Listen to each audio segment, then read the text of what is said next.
3. Okay, off you go, Nigel. Thank you. All right, thank you.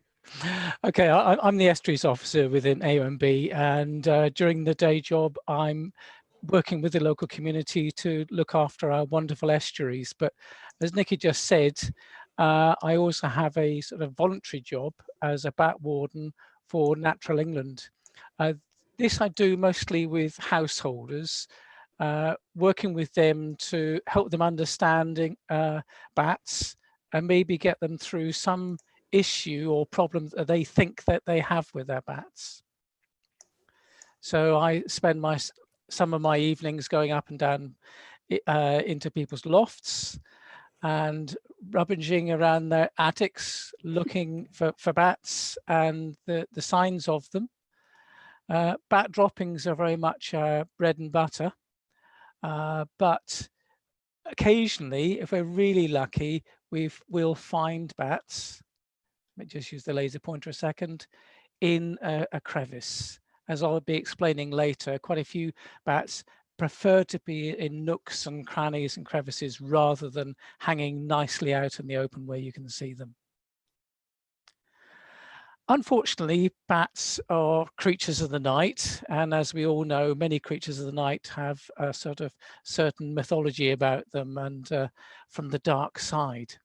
But in reality, with the lights on, bats are really quite wonderful animals. They are not blind at all. They've got very good night vision. And particularly with the flying foxes, they use their eyesight more than they use their hearing. But as many of you will already know, the special feature about bats, apart from the fact that they can fly, are their hearing. The only true time that bats are blind is when they're first born. They're born naked, pups, and like all mammals, they suckle milk from the mother during that time. For most of my talk, I'm going to be using some old slides from the Bat Conservation Trust and some images from Phil Richardson's original book, Bats. Other Bats books are certainly available, and Phil Richardson has obviously produced a much more recent one as well. But let's have a look at the bats themselves. Bats are from the order Chiroptera, which basically means hand wing. And of course, that is very much the special feature of bats. They are the only mammal that can sustain flight. The special feature of the wings to us looks like hands with very long fingers with the skin stretched out between. But of course, to bats, we look like wings without the skin in between. They have quite narrow, thin bones because, like all flying animals, a big thing about being able to fly is their weight, and they need to be as light as possible to be able to sustain that flight. Bats, unlike most of us, have a tail, and some of them have these spurs from the ankles, which helps hold out that tail membrane that can be useful for capturing insects if that's what they're hunting for. Now, the wing itself, the skin, is very much a living membrane. And if they get a tear in that or a hole or it's damaged in some way, so long as it's not too significant, that can actually re-heal. And occasionally you'll find a bat with scar tissue on the wing. The shape of the wing can be slightly different. With the Noctual Bat that we have in this country, one of our larger bats, they can be easily mistaken for swifts flying high in the sky. That we think that as the swifts come down, the noctuals go up, and they have this very crescent-shaped wing pattern flying high up there, and their wings are relatively long and narrow, ideal for quite fast flight in the air. Dorbentons there are a sort of halfway house, a bit more stumpy, a bit wider for more acrobatic flight. And then the long-eared wing is even shorter again and much broader, and they are a bat that are able to hover quite efficiently. But one of the things about having a wing like that is just as you and I can move our fingers, so bats can to some extent, and that means that they can actually alter the shape of their wing, which means they can do some quite incredibly agile things on the wing. I mean, I would always like to boast that anything birds can do, bats can do better, but that's really because they can shape their wing as they're flying along. If you ever watch a pipistrel flitting around, you'll see occasionally they'll come to almost a complete halt in midair and dash off in a different direction, all using their wings. When they're not flying, their wings are very beautifully folded up, and they can crawl around using their thumbs. I guess they must be crawling around on their wrists there, and they've got a little claw on the end of that. The back claws are slightly different in that they actively have to use a muscle to release their claws.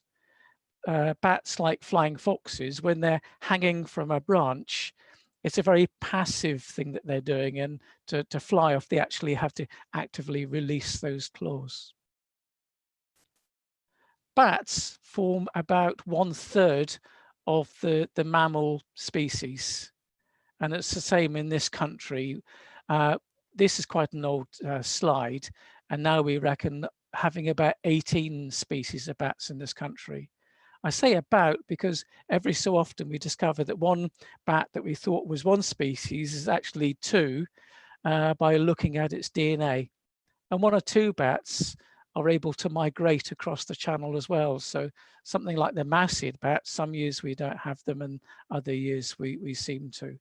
Although with climate change, we may well see some of what we normally think as more southern bats coming up into our climate. In terms of the whole population of bats in the world, we would say that most bats are fruit-eating bats. But in terms of their species, most of the bats in the world are insect-eating. And bats as a whole eat all sorts of things. Obviously the fruit bats, and there are some that also drink nectar. They're the insects, of course, and there are some bats that eat fish. Amphibians, bats that home into the mating call of the certain type of frog. And there are even bats that eat other small mammals and other bats. Obviously, two or three species that you take blood, live in a particular place in America, but they don't take small children. And as far as we know, they don't eat snakes, but snakes obviously eat them. Fruit bats can be really quite large. They can have a wingspan of 5.5 feet or 1.7 meters, quite a large bat indeed. And they're a different group of bats. They very much depend on their eyesight to find their way around and find their fruit. And they tend to go for more of the overripe fruit. And they are considered to be very important in the dispersal of some seeds and also real wilding areas where trees and shrubs and things have been taken away. And so very recent tracking has found that their daily migrations can be really quite significant. I mentioned how big they can be. This is a flying fox in India. Sorry about the quality of the slide. It was using a flash and a long lens at night. So our British bats are all insect eating. This is our largest bat, the Noctual Bat. And to give you an idea of their size, that's not the nicest way to hold a Noctual Bat, but they really are quite large. And they will go for fewer larger insects when they're feeding in the evening, maybe things like moths, larger beetles and that kind of thing. And I said before, they fly quite high in the sky looking for larger insects up there. Our smallest bat is the Pipistral Bat, and you can find roosts of these in very large numbers. They tend to eat really quite small insects like midges and mosquitoes and things like that. And they can eat colossal amounts of them. Believe it or not, one Pipistral bat is believed to be able to eat as many as 3,500 of those tiny insects in just one night. And as I'd like to point out to people, that's 3,500 less insects per bat to eat you at night as well. So I mentioned before that we have about 18 different species. Some of them are so similar that you almost have to be a dentist to really have a close look at their teeth to tell the species apart. Others, it's a matter of size, but the thing that distinguishes most of them apart are their facial features, the length of the ear, the inner part of the ear, they're called the tragus, the shape, the color, and that kind of thing. The bat there in the smaller picture is one of the long-eared bats. With my work, very often, knowing exactly what species that I'm looking at really doesn't matter, so long as I can ensure that they are going to be conserved or looked after within a property. It doesn't matter to me if I know what species they are, and if the less I disturb them, really the better. It really starts to matter though when you're trying to conserve the landscape for their needs. So how do these bats find and capture their insects? This would be the ideal way, of course, very lazy. But as most of us know, bats locate and capture their insects using echolocation. At its simplest form, it's just a case of shouting out a sound, the noise bouncing off the insect that they want to eat, and they will home in on it. But it's far more beautiful than when you're watching a film or something and you get the ping of a submarine and you get a sort of faint shadow of the enemy on the screen. With bats, it's almost like they can see using sound. They really build up an incredibly accurate picture. They can tell if the insect is moving towards them or away from them. They can find their way through leaf clutter and that like, and it is really like they can see using sound. Then, of course, they have to be able to capture the insect. Some bats will catch it in their mouth, and things like the horseshoe bats will take the insect to a feeding roost. They'll bite the wings off, the legs off, and eat the nice juicy part in the center. Other bats will capture it. This one here, sorry, excuse the pun, but they bat the insect and then they scoop it up using the tail membrane, and they almost do a sort of forward somersault to be able to eat the insect in flight. Not a fantastic photograph. This was taken under a paper mill in Scotland. These are Dorbenton's bats, and these will often fly low over water bodies and rivers. You can see them locally over the Avon, near the Avon Mill beautifully. And when you see them in torchlight, you can see they've got quite white tummies, but these are all facing away from the camera there. They like to feed on insects emerging from the water, mayflies and things like that. And there is some thought that they may even be able to take small fish. As with fish-eating bats, they've got really quite large claws on their back legs. And there is something that they almost use them like grappling hooks for particularly small fish. But I've never met anybody that's actually seen them do that, but there is that story out there. Now, with all this shouting, this echolocation going around, certain insects have evolved to hear the bats coming. And some moths, some beetles and things will hear this, and what they do is they take evasive action and they'll drop out of the sky in front of the bat and out of their radar view, if you like. You can try this at home. If you have a sort of a bunch of keys and you see moths flying around, jangle the keys, they produce a lot of ultrasonic sound, and you might well see one or two of the moths dive out of the air in front of you. And they think there's a bat coming. Now there's a bit of an evolutionary arms race.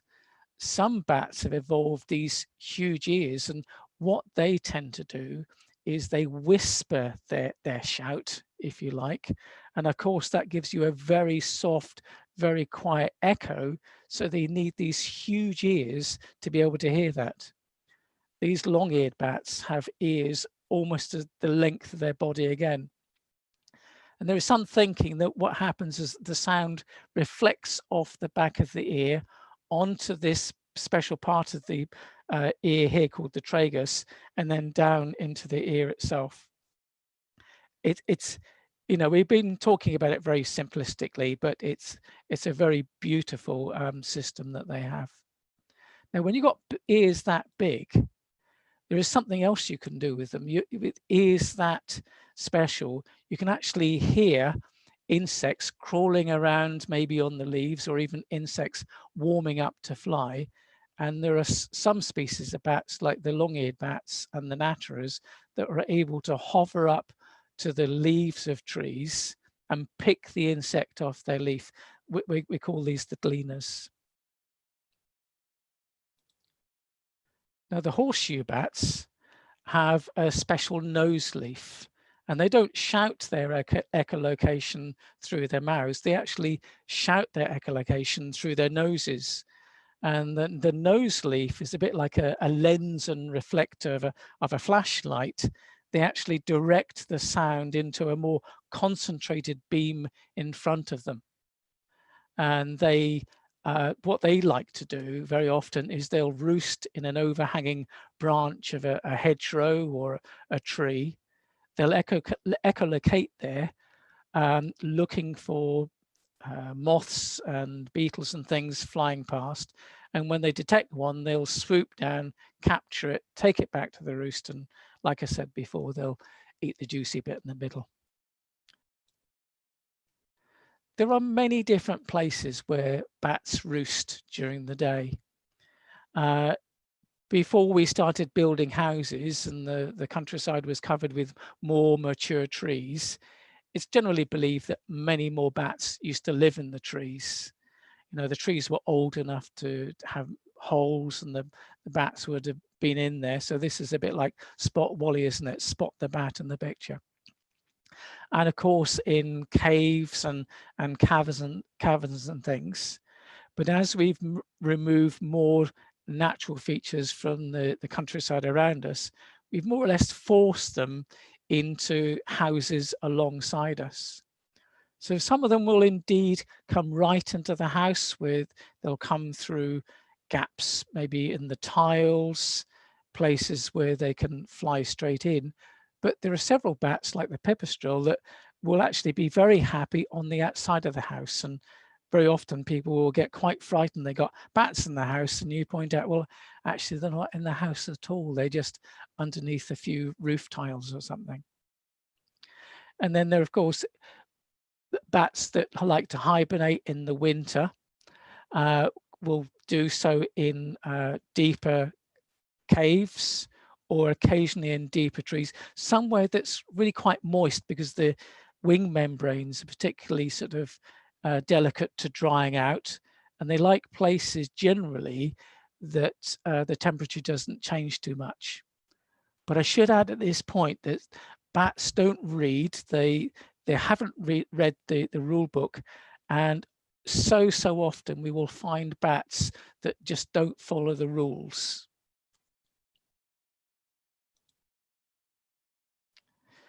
So very often bats within these roosts don't classically hang from the ceiling or the top of the roof. Like, you know, if you asked a child to draw a bat roosting, they'd always draw one like these horseshoe bats. These are the only bats in the UK that hang freely like this. That's the greater horseshoe on the left, and they are able to just about get their wings wrapped around themselves, but it's a bit like the stuffing hanging out. You can still see the face there. Lesser horseshoe bats that we have in Chivelstone Church, the wings completely wrap around themselves and they hang there a bit like small plums. The greater horseshoe bats are described about the size more of a pear. Now with all the other, oops, trying to get this control here, thank you. All of our other bats tend to prefer to be in nooks and crannies. And these Pipistral bats alongside, what the picture is showing a picture of, that's the end wall of the house, and that's the first rafter. This is actually the council building in northeast Fife. And there's probably 30, 40 Pipistrals in that small crevice there. Brown, well, long-eared bats in general seem to like to be right up in the apex of houses. They seem to like to land on the wall outside the house, crawl in through some access point, and then fly again within the roof space. And if you're looking for these within a roof space, they'll be right up at the very top of the roof, and you'll find lines of droppings underneath them. Now, of course, bats, to look after bats, we need to be giving them nice, diverse, healthy landscapes. They are very prone to, I don't want to say drying out then, but you know, they get thirsty. They will very desiccate very quickly if they're not careful. So they need good, clean, unpolluted water. A slight exception to that is the Dorbenton bat that like to eat midges and things from the water, and a little bit of pollution seems to encourage the mosquitoes and the gnats and things. But you know, that's for the insects, not for the bats themselves. And a good bit of diversity there certainly encourages lots of bats. And in parts of the country, so I have a problem with the mouse here.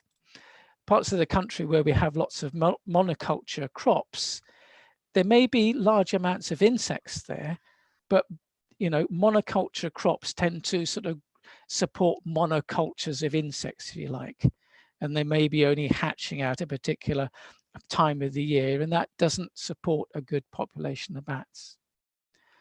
And also, okay, you might have a little bit of diversity here, but the bats have got to get to that point. And on a moonlit night, they would run the gauntlet of being hunted down by certain birds of prey. In South Devon, they seem to like our landscape. It's maybe not super ideal, but you know, we've got plenty of linear hedges, mature hedges, quite a number of trees, pasture land with things like dung beetles that feed the greater horseshoe bats and things. It's the diversity that they have. And on a moonlit night, rather than flying over these open spaces, they can run around the edges, or they can fly around the edges of the fields along those hedges, keeping out of the sight of birds of prey and the like.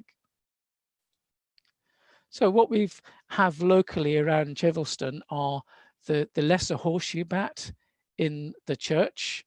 As I said before, these are about the size of a plum. This is the bat that likes to wrap itself within its wings, and they will certainly hibernate like that as well. And I should add that in South Devon, a lot of our bats don't often bother to hibernate. They're quite canny in that they will only hibernate if the insects themselves have gone into hibernation, if you like. If it's really cold, somehow the bats know it's too cold for the insects to fly, so they'll stay in hibernation. But if there's a few nights when it's mild enough for the insects to come out, somehow the bats know this and they will wake themselves up and they'll go foraging looking for insects. And this is what these super bats look like on the wing with that lovely nose leaf. Around South Devon, we tend to find more of lesser horseshoe bats when we're doing roost inspections, roost visits, than we do pipistrels. And in the rest of the country, it's the pipistral that is most common. Also found in the church are Natterer's bats. These are a bit like a halfway house between the long-eared bats and the other bats. They've got quite large ears, so their echolocation is, it's not a whisper, but it's not a shout, it's a halfway. And they're also able to use those big ears to glean insects off the leaves of trees. And that's what they look like on the wing. We've also got the brown long-eared and the grey long-eared bats. This is one of those species that I've maybe overlooked myself when I've been doing roost visits. You know, it's not so important for me for conserving the roost. These lovely big ears, and when they're roosting, they fold those big ears and underneath the wings, and all you see are the tragus sticking out on either side. Now, apparently one of the differences between the brown long-eared bat, and I think this is a brown on the left here, and the grey long-eared bat is the width of this tragus here. Now, there is a local project called Back from the Brink, because the grey long-eared bat is particularly rare in the UK, and the project is trying to work with landowners and farmers to conserve the landscape for these bats. The brown long-eared bat seems to fly more around trees, gleaning insects from the leaves, but the grey long-eared bat is quite happy to land on the ground and eat things like crane flies, apparently.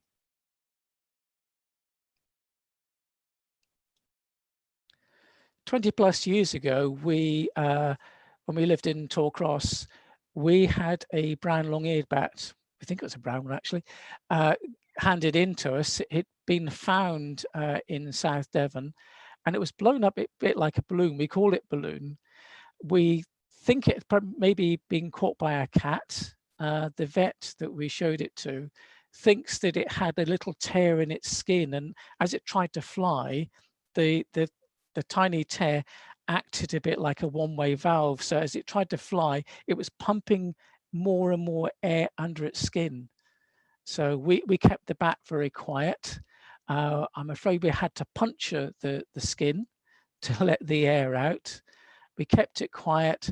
The rest of the air was absorbed, and the tear healed itself, and we were able to release that bat. And when we took it back to where it had been found, it was like the bat knew exactly where it was going. It left my hand and just shot for the trees. We also have the noctuals locally. They are a bat that particularly like to live in tree roosts. We did know of a tree roost of these over by Overbecks. National Trust Rangers were working on the footpath below, and they heard this very loud chittering coming from a tree. They are very vocal when they're getting ready to go out foraging for larger insects. But when they are flying high, their echolocation, the shouts that they make, are reckoned to be with the intensity of a small jet engine. So thank goodness we can't hear them. It's way above our hearing range. They would really keep us awake at night. Certainly we have the pipistrelles flying around our area, both the common pipistrelle and the soprano pipistrelles. These can be around in quite large colonies. When we were doing an inspection of bat boxes in a forest in Scotland, we were making a big thing showing these to students and saying, look, you need a special license to handle these. We opened a bat box and we found over 40 pipistrelles in there. And then suddenly we were handing out pipistrelles for everybody to hang on to, so that we were able to take their details. This is a very splendid bat. This is a barbastrel, another bat that particularly likes woodland. I've seen one of these around the Kingsbridge area in a bat box, and they've been recorded flying around Chivelstone as well, a medium-sized bat. So what do we need to do to look after these bats? Well, we need to be looking after the countryside, giving them a nice diverse landscape, looking after the quality of the water. give them a monoculture and they don't do well at all. We can certainly try and cater for them by building back boxes and the like, but it's better that they have a good, healthy, natural landscape to live in. Bat boxes are probably more useful as a conversation piece to put up and get people talking about bats to you. We do need to be a bit careful of our cats. If a cat discovers a place where the bats are coming out, the cat will go there night by night until the whole roost is maybe taken. So if you ever do have a cat bringing bats in, please just try and find out where the cat is going, and if possible, trying to make it cat unfriendly so that the cat can't get at the bats there. Oops. The mouse playing up again. If you have a water, well, most of us have water tanks up in the attic, but if you have bats around, try and keep it covered. This is a horrible mix of bat bones that I scooped out of a water tank in an old people's home. And it's very simply sorted. You just put some kind of cover over the water tank, because what we think happens is that the bats try and go in for a drink, can't sort of pull up from the flight. They fall in the water, and then their distress calls actually attracts other bats in as well. So very distressing. And of course, if you have them around, look, care for them, be sympathetic to them in your house. Lastly, if you do come across bats in the countryside on the ground, it's likely that maybe it's old or there's something wrong with it. Bats do carry diseases, and a distressed bat may act oddly. So if you find one, handle it very carefully, maybe with gloves to ensure that you don't get bitten. Some of the smaller bats, you'd almost have to force them onto your finger to bite you, but something like a Noctual Bat, it's a reasonably chunky bat.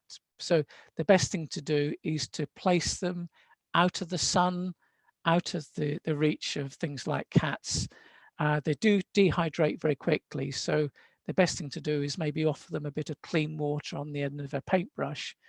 And particularly if you find very young bats, do all of that, and then you've really got to let them mum find it, because they will feed them with milk.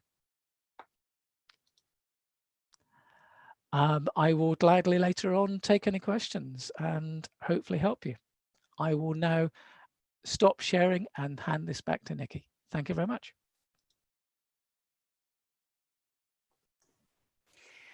Brilliant. Thank you, Nigel. That was really fab. I hope you all enjoyed that and learned something. I certainly did, and I've been working with Nigel for 10 years, so that's brilliant. I would like to now just pass on to Mark Jennings from the Chivelstone Church Community and Renovation Group. He's going to just give a quick 5 minutes on their project, which this Bat Talk is part of, and then we will open up for any questions. So if you do have any questions, just pop them into the chat box, and that's for Mark or for Nigel. Okay, Mark, if you'd like to take over. Thank you, and thank you, Nigel. Can everybody hear me? I hope so. Yeah. I'm just going to take you very briefly through our project so that you know what we're doing and why we're interested in bats. If I can get it. Yeah, right.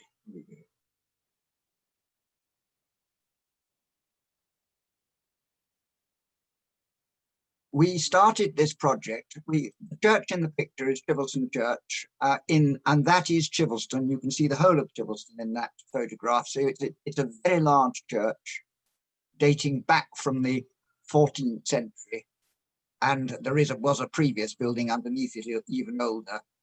Why it's so big in such a small place is something of a mystery to us, but it was in very bad state of repair, and therefore we approached the lottery. About 4 years ago, we started this project, see if they could lend us some money, or give us some money, I should say. Well, earlier this year, we were very lucky to get awarded just under £400,000 to repair the church. which is located at the end of that arrow, for those who don't know where Chivelstone is. The nearest village is at the bottom of that map, East Crawl, and I'm sure most of you know that this area is the southernmost tip of Devon. That's the church, that's Chivelstone, and you can see it's right in the middle of the countryside, and as we have discovered, it is an absolute haven for bats. We have bats here and bats there and bats of all sizes, including the grey long-ear, which is apparently very rare, and we're rather proud of it. The inside of the church is very fine. The roof, the rood screen, and I'll talk about the pulpit in a minute, are all original medieval. The roof has painted bosses and carved bosses. The rood screen is particularly fine because it depicts 16 saints. Obviously, when the church was built, it was Roman Catholic. After the Reformation and then after Cromwell, most of the rood screens either were demolished or the saints' faces were disfigured. But they didn't ever get here because we're so remote. So we are relatively very rare and having all the saints with their faces fully intact. And the other interesting thing about that rood screen is that the center section, which you're looking at, is Roman Catholic and therefore pre-Reformation. The outer section and the other aisles, which you can't see in this photograph, are post-Reformation. So clearly a lot of work was being done on the church roughly at the time of Henry VIII. The finest single artifact in the church is the pulpit. Now, the flash photograph here has actually brought out the colors in a way that if you look at it when you're in the church, it looks rather dull brown.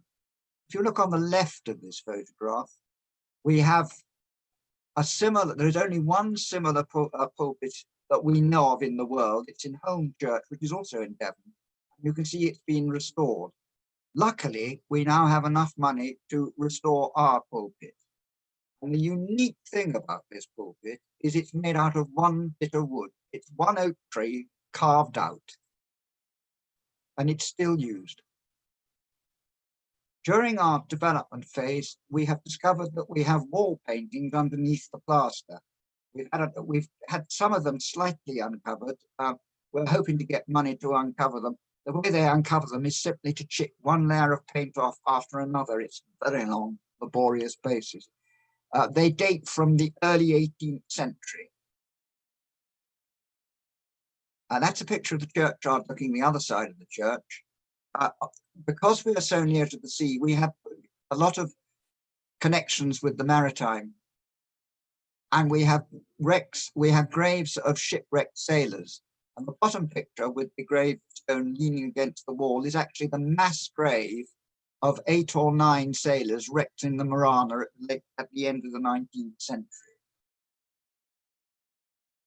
Why do we need the money? This picture shows you. It's not the roof that's leaking, that's water flowing down the aisle. All the mortar has come out of the stones, and when the west wind blows, it blows water right through the tower walls, which are 4 or 5 feet thick, and runs down the aisle like this. So we have to have the whole church repointed, and we have some structural defects. That's the south porch. You can see obviously that that's in a bad state of repair. The vestry is also in not a very good state of repair. I'm not going to go through all the disasters. One of the great things that we will now be able to do is to add a loo at the bottom of the tower, so that when we use the church for some of our other events, we've had a lot of very successful events in the church, including an open day, a concert, a mummers play, and we will have proper facilities for our guests. That's a picture again of the church, just showing the whole village as it exists, with the churchyard up the hill behind it. And finally, the lottery are very rigid that we have to use the church for other events. We've had a year of trialing events. This was supposed to be our first proper event with a real bat walk around the church. Obviously, for COVID reasons, we can't do it. So we're absolutely delighted that the AONB have helped us with this event. But we do need the feedback reaction to the lottery to justify our existence. So if you could, after this, go to that survey, which was on your original invitation, and I think Nikki will send you another contact, and fill it in. It will be of huge assistance to us and help us with the lottery. Thank you very much for listening. I'll now hand back to Nikki. Thank you very much, Mark. If you just want to unshare your screen. I'll try. Hang on. Okay.